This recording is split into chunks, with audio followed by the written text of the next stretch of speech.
예, 반갑습니다. 오랜만입니다. 예, 오늘 저에게 주신 하나님의 말씀은 마태복음 16장 13절에서 20절입니다.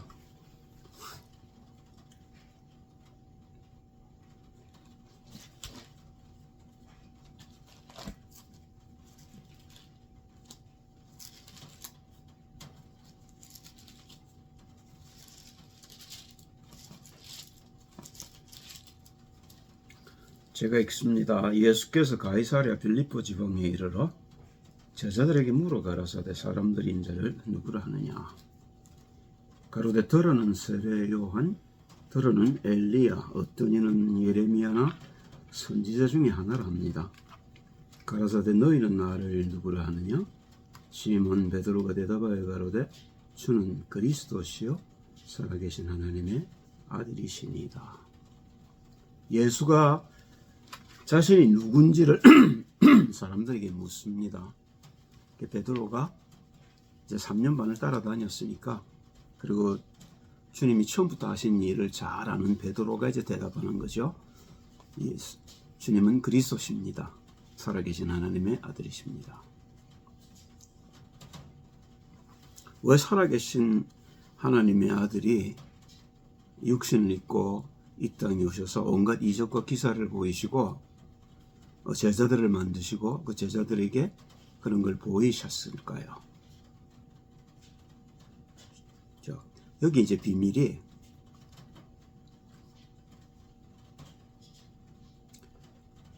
아담과 하와를 지으신 하나님께서 그들에게 언약을 주셨죠. 그 언약을 떠나면 죽는다고 얘기를 했음에도 불구하고 하나님이 아담과 하와를 시험하려고 만드신 마귀에게 속아서 하나님의 말씀을 떠나게 됩니다. 그걸 성경은 죽음이라고 얘기를 하고, 아담과 하와의 죄 때문에 죽어버린 모든 인류를 살리시려고 하나님이 그 아들 그리스도 예수를 성령으로 잉태하게 하시고 동정녀 마리아에게 나게 하셔서 그를 죽이심으로 죄의 삭을 지불하게 하시고 우리가 다시 사는 길을 열려고 오신 분이다 그 말입니다. 마태복음 3장 13절 17절을 보면 예수님이 세례 요한에게 세례를 받으시는 장면이 나옵니다. 그때 세례 요한이 그러죠. 내가 주께로 가야 할 터인데 주님이 저에게로 오십니까?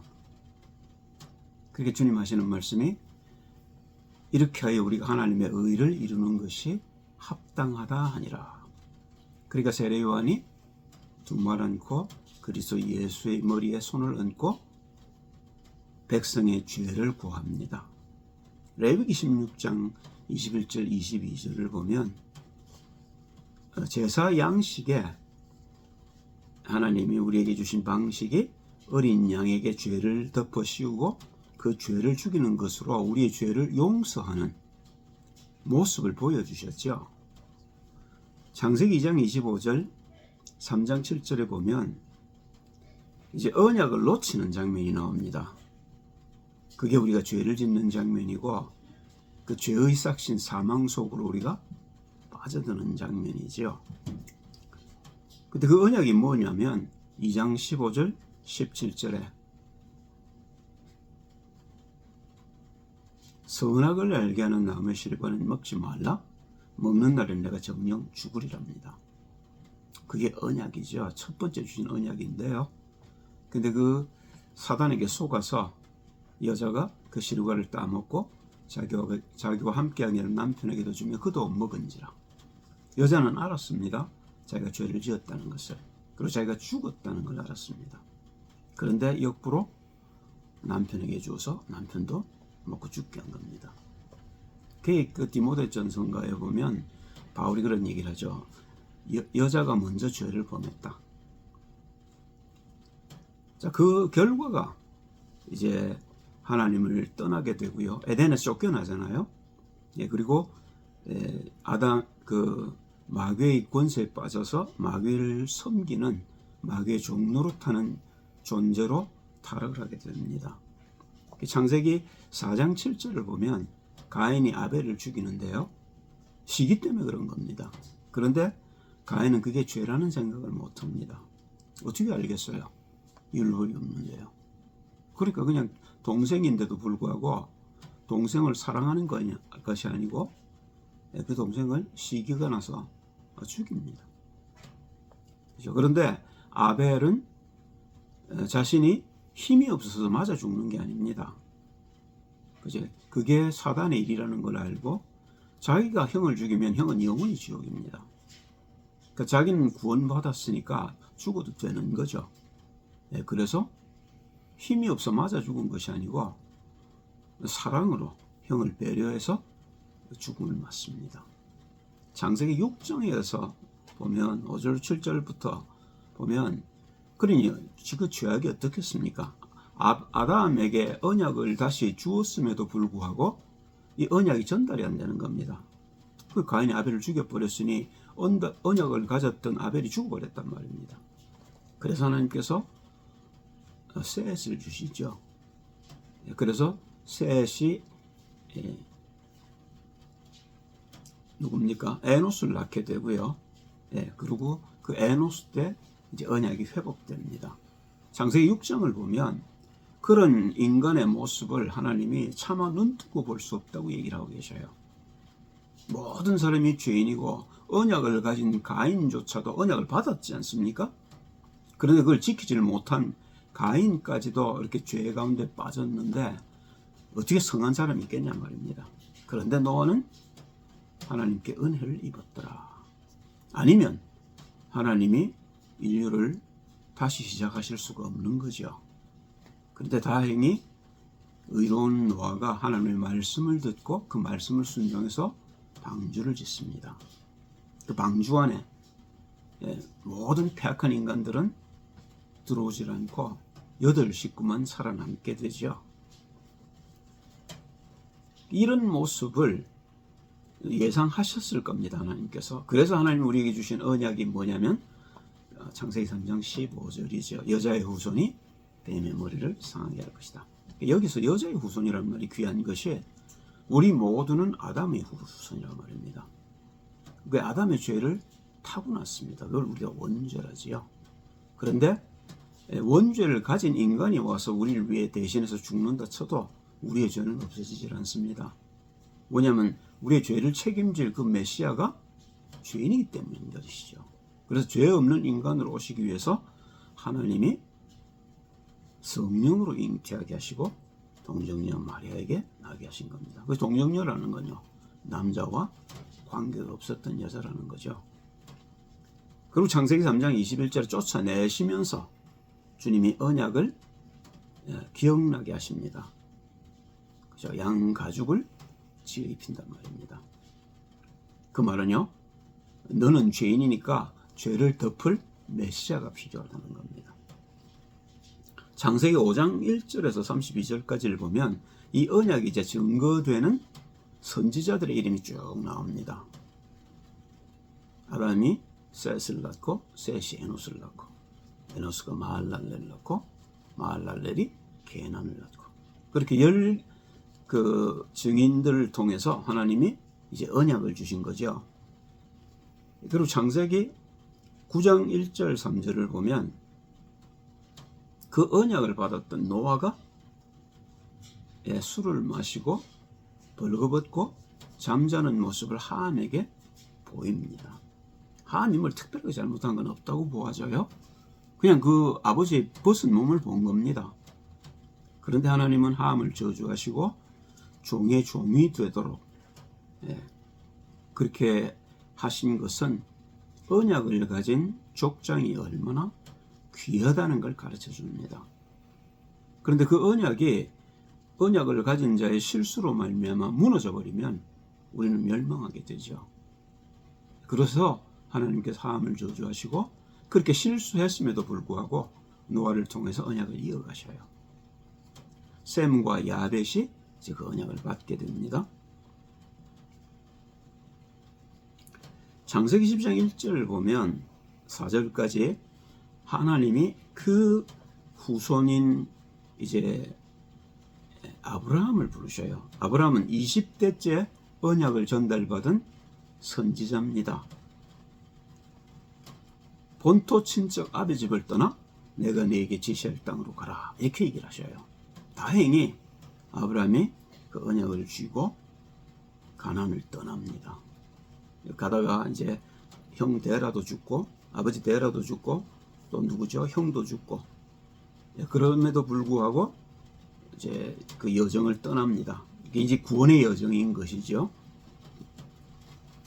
그런데 처음부터 하나님의 목적이 무언지를 아브라함은 몰랐습니다. 그러니까 애굽으로 내려가게 되고 기근 때문에요. 그리고 거기서 이제 그 여종을 만나서 이스마엘을 낳게 되죠. 이게 아브라함에게는 하나 이제 우리가 다 그렇습니다만은 이제 상처가 있었던 것 같아요. 그게 뭐냐면 자식이 없다는 겁니다.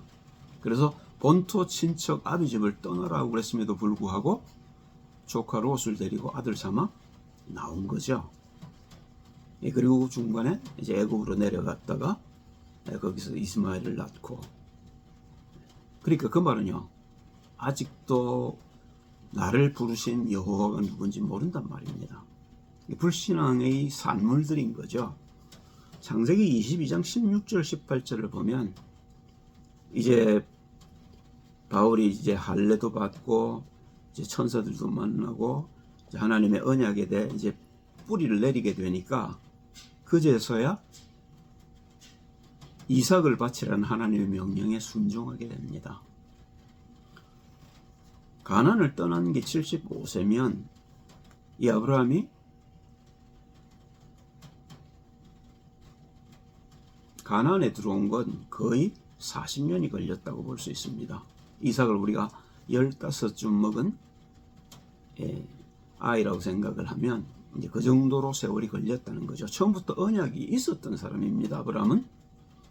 그런데도 불구하고 그 언약이 뿌리를 내리는데 40년이 걸렸다는 겁니다. 그리고 창세기 22장 16절 18절을 보면 그 믿음을 굳게 사서 하나님이 그 약속을 확인시키십니다. 네가 이렇게 하여 네 아들 독자도 아끼지 아니하였으므로 내가 네게 복을 주어 너로 말미암아 온 천하가 복을 얻게 하겠다. 그 약속, 창세기 12장에 했던 약속을 확인시키셔요. 그리고 하시는 말씀이 네 후손이 대적의 문을 얻겠다. 그 말은요, 우리가 갇혀있는 이 여호와를 떠나서 죄의 종이 된 우리에게 구원의 길을 여시겠다는 겁니다. 그죠? 대적의 문, 그게 열려야 우리가 구원을 받을 거 아닙니까? 그죠? 그리스도 예수를 통해서 하나님 우리를 구원하시겠다는 약속을 하시는 거죠. 이 언약의 실체를 이사야서 7장 14절에 가면 한마디로 하나님이 이렇게 딱 적어 놓으셨어요. 처녀가 잉태하여 아들을 낳으리니 그 이름을 임마누엘이라리라. 9장 6절을 보면 하나님 우리에게 한 아기를 주시는데 그 아기의 이름이 기묘자요 모사요 이렇게 해놨습니다. 한글 성경은 그런데 영어 성경을 보면 Wonderful Counselor입니다. 성령이란 말입니다. 그죠? 뭐가요? 그의 이름이. 그래서 우리가 그의 이름을 붙드는 게 중요하게 이제 언급됩니다. 창세기 13장 4절을 보면 아브라함이 어떤 약속을 어떻게 선조들로 받았는지 제단을 짓고 거기서 여호와의 이름을 부릅니다. 이게 연결되는 겁니다. 그게 언약이란 말입니다.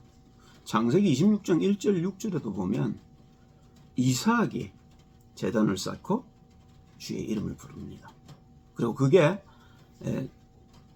야곱 때 내려와서 야곱은 창세기 35장 1절에 엘베델이라고 그 이름으로 우리 함께 하시는 임마누엘 제단을 짓고 이름을 부릅니다.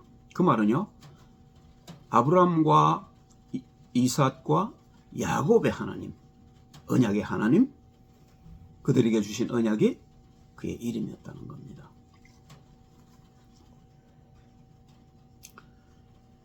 야곱이 그 형의 발꿈치를 잡고 나오겠다. 뭐 그런 얘기들이 성경에 써져 있습니다만은 야곱은 관심이 하나님께 있었습니다. 어떻든 그 언약을 뺏고 싶은 거예요. 형이 언약을 장자기 때문에 가져가니까 그냥 노리고 있다가 배고파 들어오는 형을 이제 팥죽 한 그릇에 이 장자권을 사게 되죠. 그 말은요,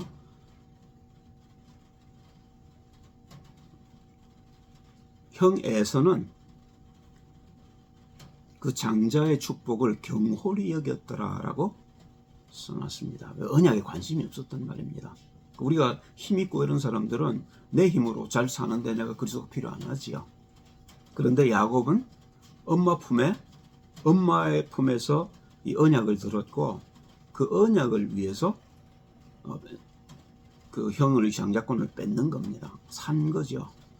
그리고 이삭을 속이고 나그네 길에 올라서 그 언약의 성취의 길로 들어서게 됩니다.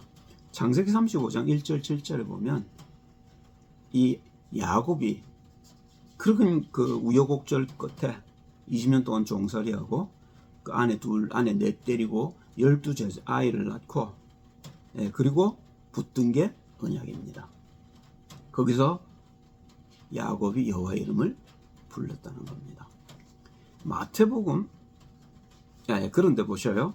그러면 이 언약을 하나님은 언제부터 주셨냐? 창세기 4장부터 주십니다.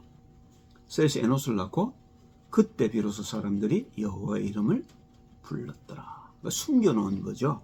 나중에 이사야서 7장이 나오기까지는 그게 무슨 의미인지 우리는 모릅니다. 그러나 우리가 이사야서를 보면서 하나님의 언약이 무엇인지 알게 되는 거죠. 마태복음 1장 18절 23절을 가면 마리아가 그 혼인을 이제 약혼을 한 거죠. 그리고 잠자를 같이 하지 않았는데도 불구하고 배가 부르단 말입니다. 그러니까 누구죠? 야곱입니까? 남편 요셉이 오해를 한 겁니다. 저 여자가 나 몰래 다른 남자를 만나는구나. 가만히 끊고자 하는데 꿈에 하나님의 천사가 나타나서 저에게 잉태된 것은 성령으로 된 것이니 아내 데려오기를 두려워 말아라. 그렇게 얘기를 하셔요. 그러니까 마리아를 데려다가 이제 25절에 보면 더 재밌는 표현이 마리아가 아이를 낳기까지 동침치 아니하였더라라고 기록하고 있습니다. 그리고 요한복음 1장 10절 14절에 가면 예수님이 직접 그 얘기를 하셔요. 영접하는 자, 하나님이 육신을 입고 이 땅에 오셨는데 아무도 몰라준단 말입니다. 모른단 말입니다. 그런데 영접하는 자, 곧 그 이름을 믿는 자들에게 하나님 자녀가 되는 권세를 주시겠다고 약속하셔요. 그죠? 그 이름이 뭐죠? 예수 아닙니까? 그리고 요한복음 14장 13절부터 14절, 요한복음 15장 16절, 요한복음 16장 24절에 보면 내 이름으로 기도해라. 모든 걸 얻게 될 것이다. 그렇게 얘기를 하셔요. 그죠? 왜요? 그 이름이 성령이란 말입니다. 우리가 성령의 충만함을 이룰 때 우리가 몰랐던 하나님의 나라가 우리에게 열리게 되는 거죠. 그죠? 거기서는 우리의 모든 묵상이 응답되는 자리입니다. 우리가 생각만 해도 응답이 되는 자리란 말입니다.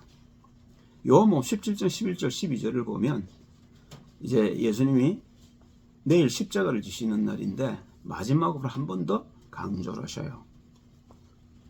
내게 주신 아버지의 이름으로 내가 저들을 지켰습니다.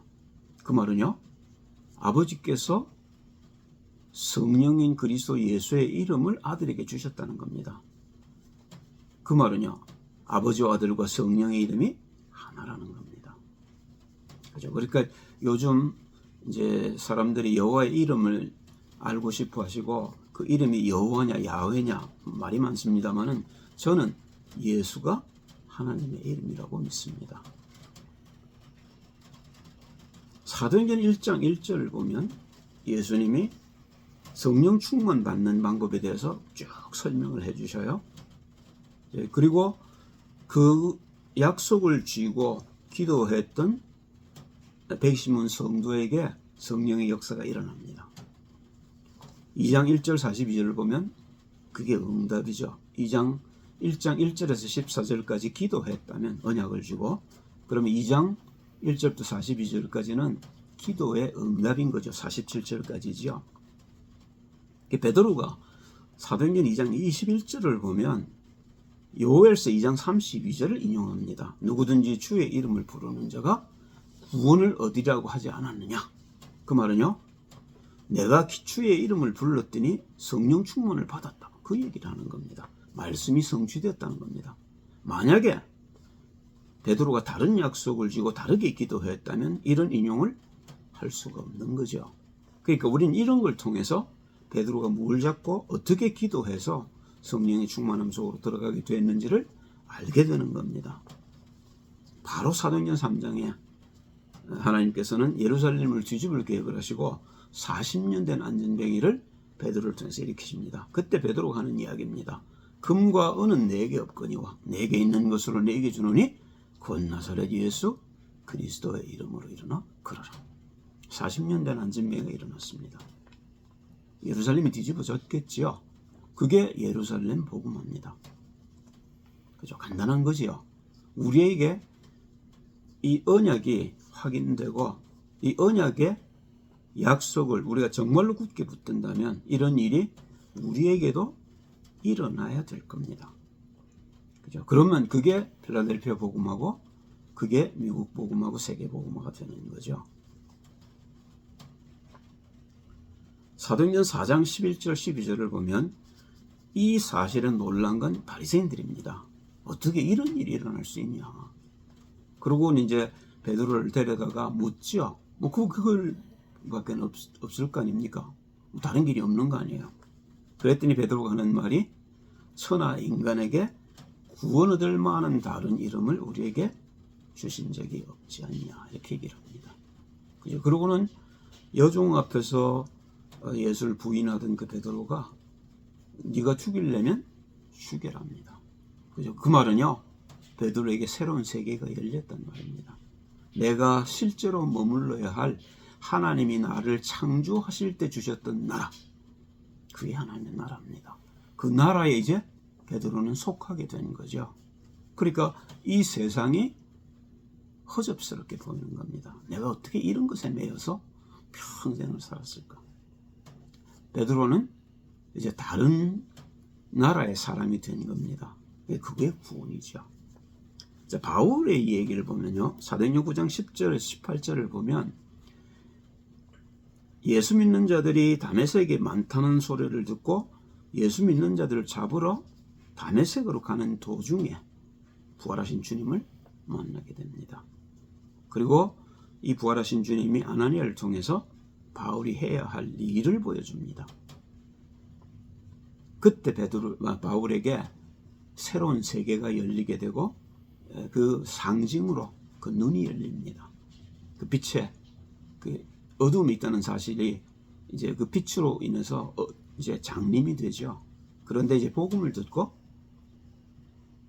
하나님 나라에 대한 소망으로 눈이 열리게 되는 겁니다. 그리고 이 바울이 한 일이 사도행전 11장 25절 26절을 보면 이제 말씀을 가지고 이제 복음으로 성경을 보게 된 겁니다. 그전에는 율법의 눈으로 율법을 가지고 사람들을 정죄하고 율법의 의로 판단하던 바울이 이제는 복음의 의로 세상을 보게 되는 거죠. 그렇게 바울이 준비되었을 때에 사도행전 11장 25절 26절을 보면 하나님께서 성령께서 바나바를 보내 바울을 안디옥으로 데리고 오셔요. 그리고 거기서 1년 동안 바울이 자신이 경험한 성령의 역사, 성령의 충만, 인도 역사를 이제 간증하는데 거기서 사람들이 이제 회개하고 돌아오는 역사가 있죠. 그러니까 사람들이 비로소 그리스도인이라 불렀더라라고 얘기를 합니다. 자기가 이제 더 할 일이 없어졌습니다. 안디옥에. 그러니까 성령께서 이제 제자들을 부르셔서 이제 아시아로, 마게도니아로, 로마로 그렇게 세계를 복음화할 준비를 바울에게 시키시지요. 사도행전 13장의 설교 보아도 그렇고요. 그러니까 바울이 하는 얘기는 뭐냐면 예수님이 너희가 십자가에 못 박아 죽이신 그분이 그리스도시다라고 고백하고 그 말을 알아듣는 사람들이 이제 말씀을 따라 오기 시작하는 거죠.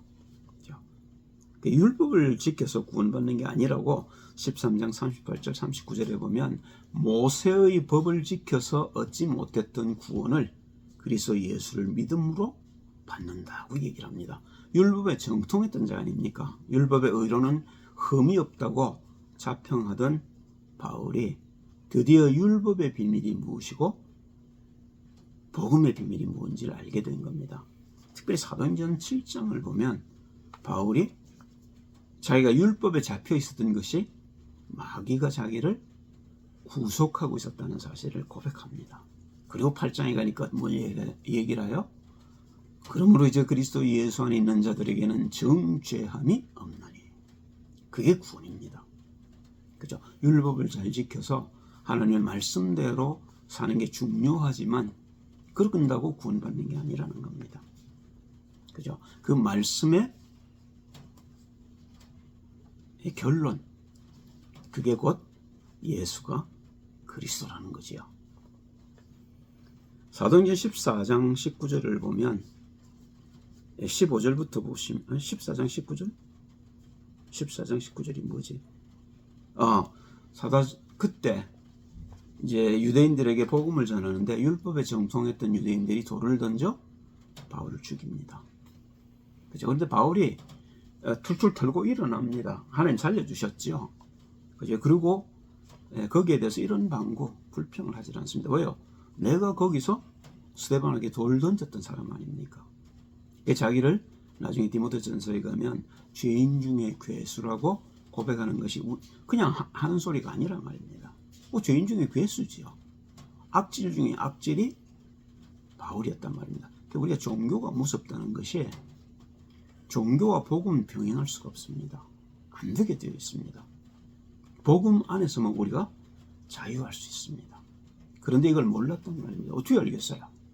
그죠? 그런데 바울은 적어도 10년에서 13년 동안 고향 다소에서 그 말씀을 들고 팝니다. 그래서 그 말씀 속에서 발견한 것들이 바울을 바울되게 한 거죠. 그래서 바울이 이제 성령의 충만함을 입고 성령의 인도를 받는 장면들이 사도행전 15장 25절 26절부터 이제 나타나기 시작합니다. 사도행전 16장 6절에도 성령이 아시아에서 말씀을 전하지 못하게 하시거든. 16장 11절에도 보니까 전도하려고 복음을 전하려고 강가로 갔더니 성령 인도였겠죠. 거기서 루디아를 만나게 하시고 하나님께서 루디아의 마음을 열어서 바울의 말을 청종케 하십니다. 우리가 복음을 전하는 일도 마찬가지입니다. 그죠? 우리가 성령으로 충만하고 성령이 자신의 일을 하는 것을 보는 걸 우리가 성령의 역사라는 겁니다. 그러니까 바울은 성령의 인도를 받았고 성령의 충만함 속에서 성령이 하는 역사를 보게 된 겁니다. 이게 하나님 우리에게 요구하시는 겁니다. 먼저 우리가 되어야 될 것이 성령의 사람이 되어야 되는 것이죠. 근데 그 성령의 사람이 되는 길이 한 길밖에 없습니다. 그리스도 예수로 세례를 받는 겁니다. 그게 영접이라는 것이죠. 그리고 그의 이름을 부를 적에 우리가 성령으로 충만해집니다. 로마서 10장 9절 17절을 보면 바울이 그래서 자기가 전도하는 목적을 얘기를 합니다. 듣지 않았는데 어떻게 믿겠냐? 안 믿는 걸 어떻게 그 이름을 부르겠냐? 그래서 내가 전하러 간다. 그리고 그래서 그 복음을 전해서 듣고 믿는 자들은 구원을 받는다. 누구든지 주의 이름을 부르는 자는 구원을 얻는다. 그렇게 얘기하지 않습니까? 그리고 로마서 16장 25절 27절을 보면 만세 전부터 감추었던 복음, 내가 전하는 복음이 그렇다는 겁니다. 그 전부 유대인들은 율법에 매여서 율법의 종노릇을 하고 있을 때에 하나님의 은혜로 바울은 복음을 듣고 이 복음 속에서 율법을 뛰어넘게 된 겁니다. 사도행전 20장 23절 24절을 보면 그러니까 바울이 이런 고백을 할 수밖에 없죠. 내가 죽든지 살든지 복음 전하는 일에 내가 내 모든 것을 드린다. 그것 왜 할 게 있겠습니까? 그게 전부란 말이죠. 자, 근데 이걸 이제 깨닫게 된 동기들이 그런 겁니다. 로마 3장 23절을 보면 모든 사람이 죄를 범했다. 로마 3장 10절을 보면 모든 사람이 죄인이다. 이렇게 고백하거든요. 그걸 어디서 발견했겠냐는 말입니다. 그걸 창세기 2장 3장에서 바울이 찾아낸 겁니다. 죄로 말미암아 사망이 우리 가운데 들어왔고 그 사망으로 말미암아 모두가 사망의 종노릇하게 되었다. 모든 사람이 죄를 범한 겁니다. 아담이 죄를 범했는데 내가 죄를 범했냐? 맞죠? 아버지가 밥 가면 내가 밥 갑니다. 그렇잖아요. 그건 어쩔 수 없는 겁니다. 그걸 우리가 원죄라는 거죠. 근데 그 원죄에서 해결될 길은 한 길밖에 없습니다.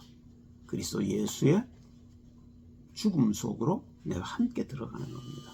그래서 그리스도 예수와 함께 내 옛 사람이 죽고 그리스도 예수로 말미암아 부활한 거듭난 생명으로 나를 살도록 하나님의 길을 여신 것이 언약이란 말입니다. 예수가 그리스도라는 말입니다. 그래서 예수님이 모든 사역을 끝내고 제자들을 부르셔서 갈릴리로 오게 하셨다가 다시 예루살렘으로 보내고 오직 성령이 너에게 임하실 때까지 움직이지 마라. 그런 얘기를 하시고 하시는 말씀입니다. 아버지 아들과 성령의 이름으로 세례를 주고 이게 성령 세례입니다. 내가 분부한 모든 것을 가르쳐 지키게 하라. 자, 두 가지입니다. 그 그리스도 예수를 내가 생명으로 받고 두 번째로는 그 예수께서 하신 말씀을 따라 사는 겁니다. 보셔요. 그래서 구약을 보시면 출애굽기가 뭡니까? 마귀의 종노릇, 바로의 종노릇하는 언약 가진 백성이란 말입니다. 그 언약을 놓쳐버렸어요. 그래서 마귀의 종노릇을 하는 겁니다. 그런데 6월절 어린 양의 피를 바른 날 홍해를 건너게 되죠. 그리고 홍해를 건너와서 하나님이 주신 것이 만나와 안식일입니다. 안식일이 뭐라고 했단 말입니까? 네, 말씀 받고 말씀을 따라 순종하고 살아라는 겁니다. 왜 그렇게 주셨어요? 말씀을 순종치 않을 자들이 있을 거기 때문에 그렇습니다. 그래서 어떻게 사람들이 불평하지요? 애국으로 돌아가죠. 거기는 뜨거운 국물이라도 있었는데 여기는 만나 그거밖에 없다. 이렇게 어떻게 살겠냐? 돌아가자. 노예로 돌아가겠다는 겁니다. 그런데 40년을 말씀을 받고 갈렙은 여호수아를 따라 가나안을 가게 되죠. 그리고 그 가나안에 이세들을 데리고 들어갑니다. 이세들은요, 애굽의 수치를 모르는 자들이란 말입니다. 광야에서 낳고 하나님의 말씀으로 양육된 자들, 그들이 가나안을 들어가서 가나안을 정복하게 되는 겁니다. 그게 세계복음입니다. 하나님은 그리스도 예수를 통해서 나 개인을 구원하셨을 뿐만 아니라 내 개인이 이웃을, 형제를, 모든 세계를 구원하는데 쓰임받기를 원합니다. 그 조건이 딱 하나입니다. 성령 충만을 받으라는 겁니다. 어떻게 성령 충만을 받습니까? 그걸 갈라디아서 16절을 보면 바울이 무시로 성령 안에서 기도하고 그렇게 써놨습니다. 그게 우리가 해야 될 일이란 말입니다. 갈라디아서 3장 27절을 보면 For all of you who were baptized into Christ have clothed yourselves with Christ. 그리스도로 옷 입은 자는 창세기 3장 21절을 얘기하는 겁니다. 그리스도로 옷 입었느니라. 그러니까 내가 아니고 누구란 말입니까? 그리스도란 말입니다. 그죠? 주님은 그래서 우리를 자기를 닮은 하나님의 형상으로 회복하시려고 하나님의 형상을 가지고 육신을 가지고 이 땅에 오셔서 제자들을 부르시고 훈련시키시고 죽어주신 겁니다. 여러분과 제가 해야 할 일은요, 이것밖에는 없습니다. 이게 우리에게 실제로 되어질 때 여러분과 저를 통해서 하나님은 하나님의 나라를 이 땅에 이루어 가시겠지요. 기도하겠습니다. 할렐루야. 주님 찬양을 드립니다. 그리스도 예수 안에 성령의 충만함을 두시고 그리스도 예수 안에서 새로운 삶을 살 수 있도록 우리를 불러주신 하나님을 찬양합니다.